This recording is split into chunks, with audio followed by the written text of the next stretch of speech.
Sir, show me your hand! And he hit me on this whole side of my head right here. 10-4, she was punched him in the face multiple times. He's got 3 of my girls. He's gonna kill all of us. This is Adinadine Nez, the distraught wife of Jared McMinn, a father who'd taken his 3 daughters hostage, which leads to a terrifying standoff. Come out of the tent now, Jared! We know you're in there! Come out now! You copy 23 traffic. We have a suspect barricaded in the tent with children. I am a American person. I feel like I'm gonna have a American. Man, I want those kids to be safe! There's no negotiation. Yes! Yes! You! We'll take the most critical. If it's only dad involved, we'll take him. If it's kids involved, we're taking kids, and dad can deal with what he did. Get down to the tent with your hands up! Put your hands up! So we're showing off Forest Service. We're a DV in progress. Sounds physical at this time. All we have is a couple that was fighting with kids near a small SUV. RP can hear screaming and crying. On July 26, 2018, a 911 call from a witness in Coconino National Forest, Arizona, leads police to respond to the scene. They know they have no time to waste because if the dispute escalates, things may turn violent. There were children involved. Of course, that adds another level of severity to the crime. Deputies arrive at the scene and immediately spot the witness who made the call. They begin by asking him to describe what he'd seen, and what he shares is far from reassuring. 82, I'm out with DRP. Are you the one that called? Yes, sir. We were fishing. All of a sudden, you heard this lady start screaming, no, and crying. We saw her run by. We pulled up. She was hiding like behind a tree. He was standing by the car with a kid. I asked, is everything all right? He said, no, sir, no, everything's all right. His demeanor and the way she was kind of cowering and running and screaming didn't seem... No, absolutely not. Before leaving, the witness points officers towards the location of the suspect. So they actually have a camp set up, I think. Okay. Because there's a little SUV and there's a black tent. Okay. That's where there's things. He said he's been there for a week. So, like, that direction of the lake? Go down the boat ramp. Right. Well, thank you guys. All right. Following the route given by the witness, the officers soon come across their first link to the suspect and the crime. We proceeded down the road, turning onto Forest Service Road 82, which leads to Lake Kinnickinnick. Approximately a mile down the road, we were approached by a gray sedan or small SUV. The SUV matches the one the witness has described, but it isn't the only thing officers find. Hello. Were you just in an argument? Yeah. So my girl's dad is out here camping with my girls, and he hit me on this whole side of my head right here. Okay. Do you need medical attention? I don't know. I don't think so. I got sure? a real bad headache and I can't bite down. Okay, I'm gonna get some medics out here for you, okay? After finding the injured wife inside the car, the cops decide to provide her with medical assistance before continuing with their investigation. 10-4, she was punched in the face multiple times, along with arms and legs. But what the wife says next shifts everything. Suddenly, the situation feels more dangerous, and it's clear that anything could happen from this point on. He's threatened that he's gonna go crazy, and that he's gonna have a manic episode, and that he's gonna kill all of us. What's his name? Jared McMinn. He has a gun though. He does have a gun? Yeah. He's got 3 of my girls. Your daughter? What's becoming evident is that this unhinged father has turned a quiet campsite into a hostage standoff. But that's not all. As it turns out, Jared is no stranger to law enforcement. I responded to the Kinnickinnick area the day prior to assist DCS, which is the Department of Child Safety, in serving custody paperwork to Jared. I was unable to contact him in that area. The police now know they have to proceed with caution. Their priority is to gather any information they can from the wife. Where was the gun the last time you saw it? He had it on his hip. He had it on his hip? Yeah. Okay. Even Eileen Facebook shows alerts combative and violent. 9223. Go ahead. Do you have the girls? Negative, we're just out with mother. The wife then drops another bombshell. And then there's that guy, too. Is he just a friend, acquaintance? Yeah, he's an acquaintance. He's like he knows his side of the family, but they're not really close. Like the first time I ever met him was out here. Okay. The clock is ticking, and with each passing second, it's getting harder for the cops to track down Jared. It was dark and we didn't know his exact location, so being able to get to him without him seeing us was going to be difficult. Except where we have an approximate location. We opted to park kind of in a location that we knew he wasn't going to be, dismount from our vehicles, we grab our patrol rifles. Using red lights, which are less noticeable than white lights, officers begin their search. We got to push a little bit farther north. It's kind of a danger in and of itself, just trying to locate the camp without, one, being discovered on our way in, and two, doing it safely that he can't see us coming and is able to take a pot shot at us or something like that. By now, the cops are starting to understand that with their limited resources, they don't have enough time to get to the crime scene before anything happens. We requested the assistance of Arizona Department of Public Safety helicopter, which is referred to as Ranger. It had been almost an hour of looking at that time. You start to think, what if they left the area, or what if we're looking in the wrong area? After an hour of searching, hope is fading fast. Then, just when all is seeming lost, they spot something, a tent not far from where Jared is believed to be hiding. We need to go clear this tent that's over there.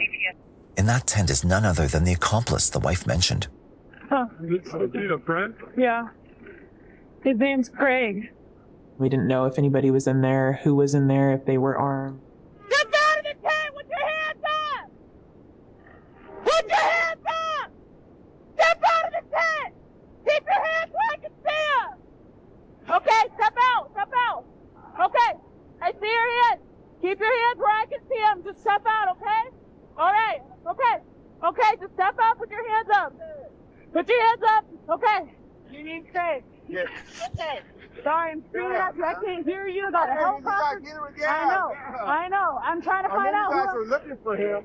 The man is identified as Craig, and fortunately, he cooperates with the police. You gotta understand, just because Jared has a gun, we gotta come into this with the elevated level of security, okay? I understand, officer. Any guns or anything? No, I don't have All right. guns. So, Craig, any reason why he's doing this? I don't know, man. I just barely met this cat. I grew up with his father. Are all the kids, they are in the tent with him? As far as That I you know of? Yeah, that I know of. Besides the handgun, do you know if he has any other weapons? I don't really know. Okay. There we go. I haven't seen him with anything else. This only confirms that Jared is armed and far more dangerous than anyone imagines. Finally, after more searching, they make contact with their suspect.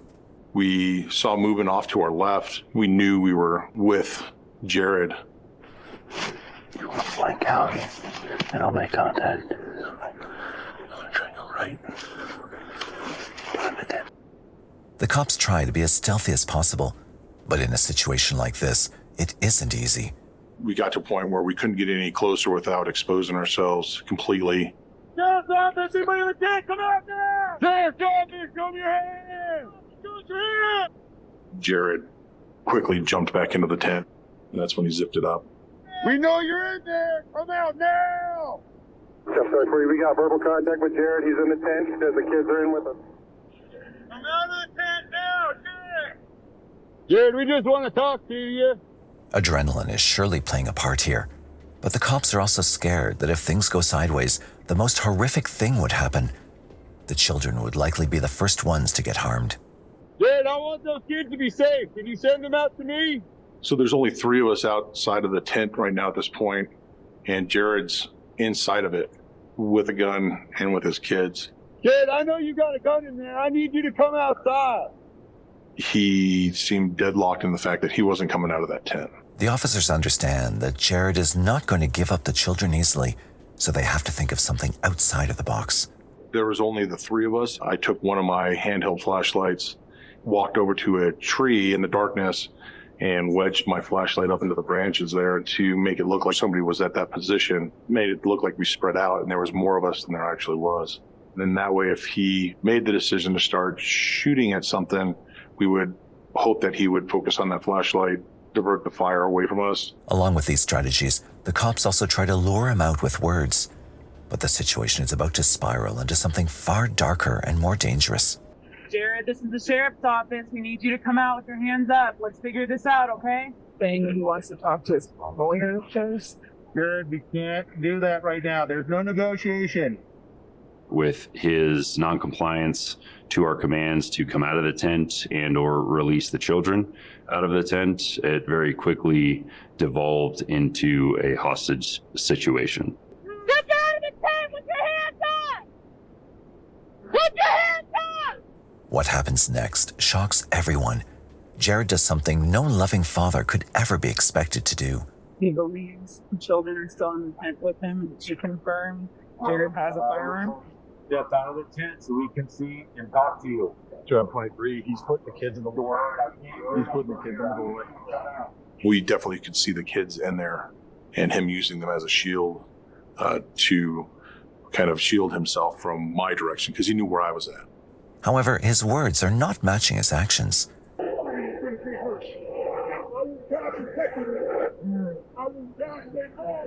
Did you hear what he just said? That he'll die to protect them?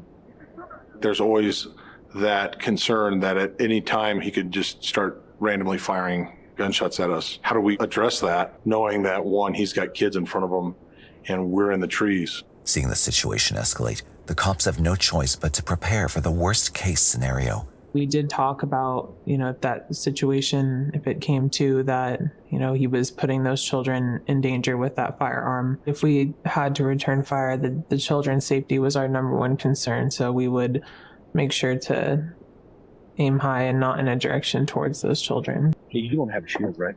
No, not unless Mandy does. Let me go grab it. Let me go grab mine. Okay. There starts to be shooting.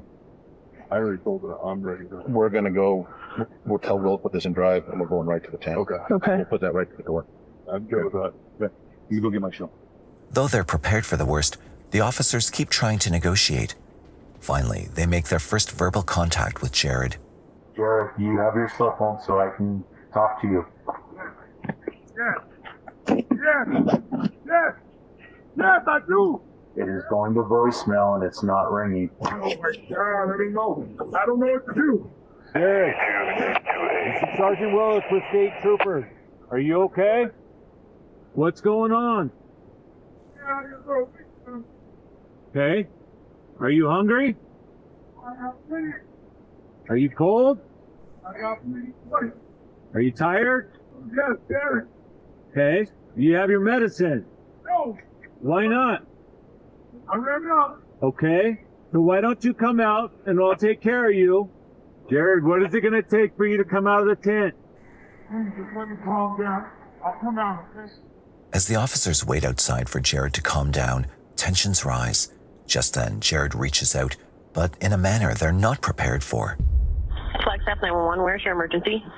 I need to be patched through with either the state trooper or the sheriff's department, please. Sure, can I get your name? My name is Jared McMinn. 10-4, 11, can you take this call? Can I transfer directly through to you? But why has Jared dialed 911? Due to the remote location of his campsite, it's the only number his cell phone's network can reach. This puts the 911 dispatcher, Josie Blasey, in an extremely precarious situation. I definitely felt a sense of responsibility being the only one being able to talk to Jared. Normally, on that situation, we would want him to get over to a negotiator or a sergeant. My kids are safe, all of them. I haven't hurt anybody. They have guns pointed at us now. Jared, they think you have a gun inside the tent. Do you have a gun inside the tent? Yes, I do. I know my history, and I know what they're going to do to me. I'm not going back to prison. I'm sorry.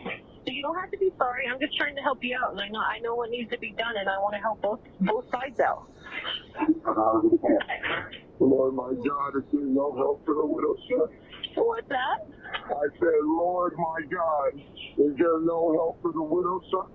His motive is now clear. He cannot fathom returning to prison. But what concerns Josie more is that it seems like his desperation is beginning to grow.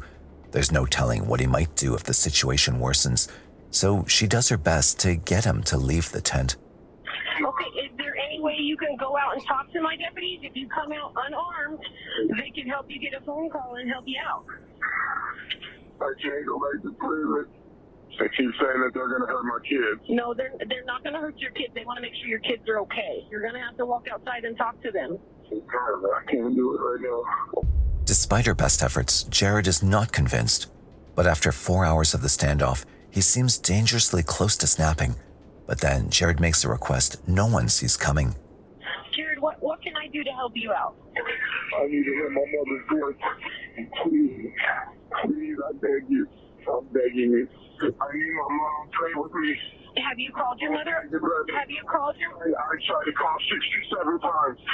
I can't call on three-way on a 911 call. I cannot do that. It won't let me transfer you to a deputy even. Remember, we tried. Please just call on a landline phone and just talk to my mom. Please, I beg you. I beg of you. I just need to hear her.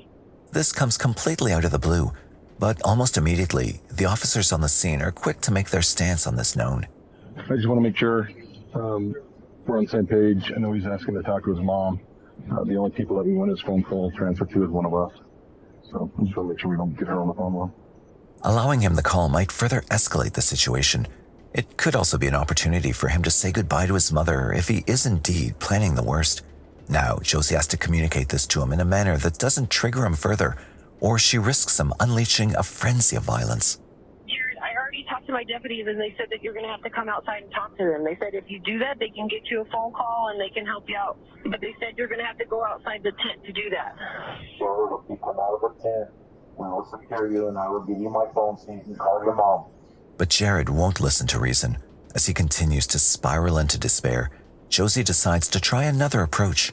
She tries to diffuse the tension by taking his mind off the high-stress situation. Did your kids catch any fish while you're at the lake there today? Yes. Well, that's awesome. Yes, they're great kids. Great. They're the best thing that ever happened to me in my life. Oh, you sound very fortunate to have three wonderful kids. She took them from me the whole life. Their whole life. She kept them from me. And she's trying to take them from me now. While the mention of his kids does calm Jared down initially, Josie realizes that going to prison is only part of what he's afraid of. He seems genuinely terrified of his kids being taken away. But just when she's ready to use this to try and break through to him, Jared begins to lose his cool. I am bipolar. I am a manic depressive.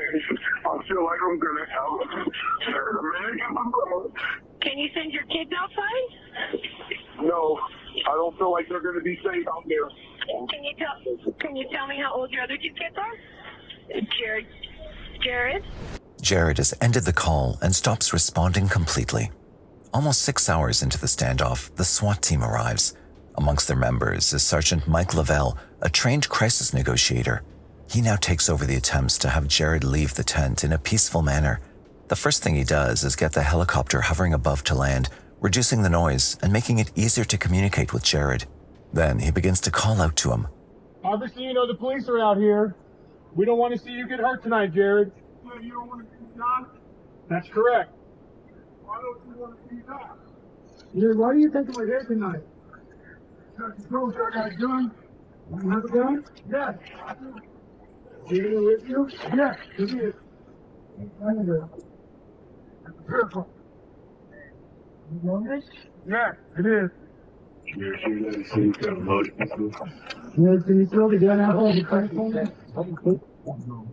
While Jared seems to be more willing to speak to Sergeant Mike as compared to the officers who'd been there before, he still doesn't agree to any of the requests. Just then, Sergeant Mike receives another piece of troubling news. We got about an hour before the sun starts coming up. Okay.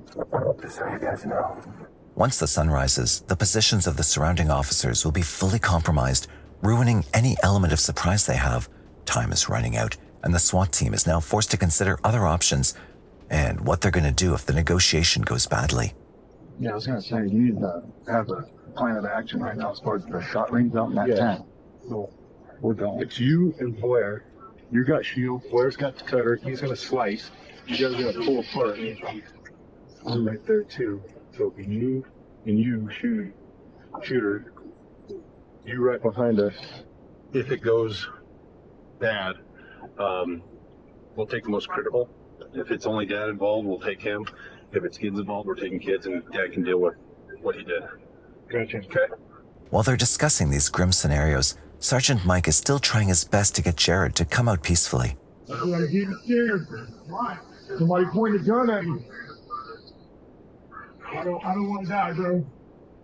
I don't want to die. I don't want to die, please. Jared, all you need to do is talk to me, buddy. You talk to me, you and me can work this out. What are you scared of, Jared? What are you scared of? I'm scared. You scared to go back to prison? Jared's fear and desperation are palpable. The entire team is on edge, knowing that one wrong move could set him off. But Sergeant Mike keeps his cool and continues trying to form a connection with him. I never met you before, but it sounds like you're a righteous man. You're like you and me could talk about a lot of stuff face to face. Jared, you know what happens when you put your trust in the Lord. Absolutely. But I'm back in the corner now, and I don't want to go back to prison, Mike. I don't. Jared, I don't have that answer for you right now, but I know right now you're not going to prison. Jared once again asks if he can speak with his mother, and this time things are different. The standoff is entering its 8th hour, and with the sun rising soon and fatigue setting in for both the officers and Jared, Sergeant Mike decides that it's time to reconsider this extremely risky request as a last resort. Anytime that we introduce a third party, we really have to invest and dig into what the relationship is. I also wanted it to be a situation that we could control as far as what she said and how she said it. The police are able to track her down and contact the police department in our city to get her on the line. They hurriedly brief her about the situation and then connect her to the officers at the crime scene. Then everyone waits with bated breath, wondering what his mother will say and hoping that nothing goes wrong. Jared, I hope you can hear me. Can you hear me? Okay, son, you need to listen to Officer Mike. Yeah. You're trying to set me up to go back to prison. I don't want to go back. I love you. Come on. Okay, son, take a breath. Take a breath. I love you, son. It's okay. You're okay. I gave 12 years, Bob. I don't want to go back to prison.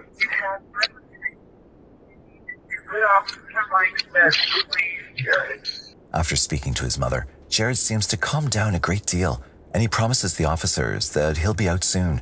With the kids inside and him still having his weapons, the protocol for this has to be clear to make sure there are no misunderstandings that lead to violence, as even the slightest mistake could have horrific consequences. Hey, Jared, I'm the one behind the gun. My name's Dustin. I promise I will not shoot you as long as you don't put our guys in harm's way. If you don't have a gun, I promise I will not shoot you. I give you my word, okay? I'm not going to do any of that, man. Okay, I'm just here to keep I'm not going to do any of that, bro. I'm here to keep these guys safe. I give you my word, okay? My hands, look, I'm not going to do any of that, bro. I see him. Just keep talking to Mikey. I'm just here to keep these guys safe. I promise I will not shoot you if you don't bring out a gun. I won't. I promise you I won't. Okay, then we're on the same page. All my life, bro.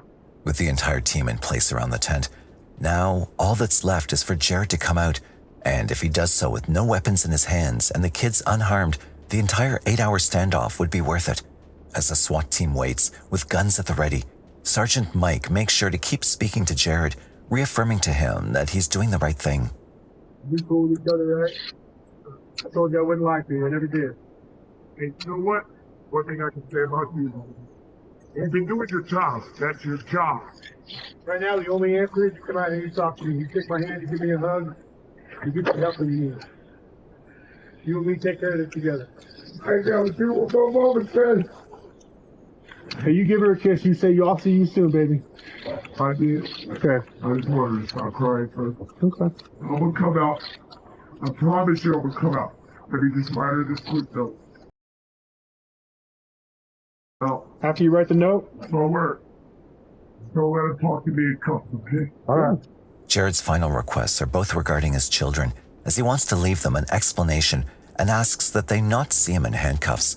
And then the moment everyone has been waiting for finally arrives. Jared, come sit right here. But you can just come sit right here. You're not even going handcuffs. Come on back. Is that a pocket knife? Hang on. Okay. Jared, I'm just gonna grab this knife from you, okay? Yep, I got a box cutter and a knife in my pocket. Okay. There's a gun in the pit. There's a pistol in the tent, man.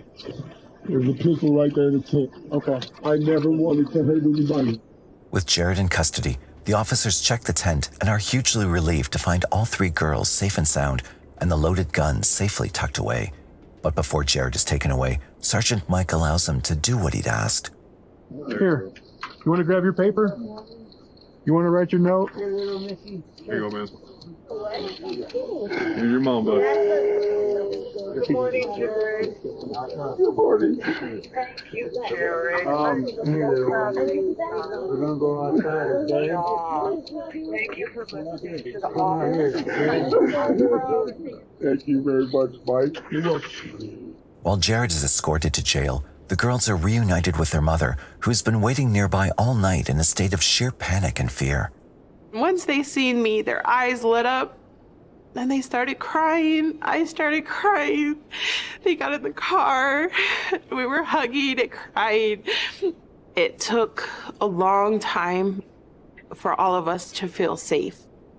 My girls were afraid of being taken. They were afraid of being separated from me again. And we are at a much better place today. In November 2018, Jared was found guilty of kidnapping and assault with a deadly weapon. He was sentenced to 7 years and 3 months in prison and is set to be released in early 2026.